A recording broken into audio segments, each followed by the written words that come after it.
ልጆች ምሳቃ ብቻ ባልየውንም ቆንጆ ቁርስ አብልተን መሸኘት እንፈልጋለን የሚሉ የጥሩ ሚስቶች አስተያየት ደርሶኝ ነበር።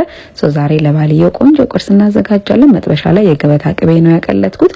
ዘይትም ማድረግ ይቻላል። እሱን ሽንኩርት አድርጌበት በደንብ አድርጌ ሽንኩርቴን እጠብሰዋለሁ። ከዛ ነጭ ሽንኩርት ነው የጨመርኩበት።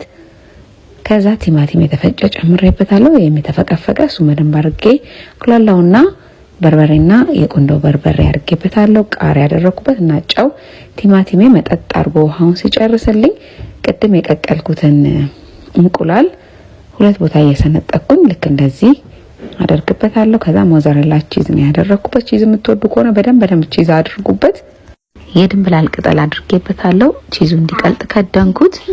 የተወሰነ ደቂቃ በኋላ ቺዙ ቅልጥ ብሎ ልክ እንደዚህ ቆንጆ ነው የሚሆንልን።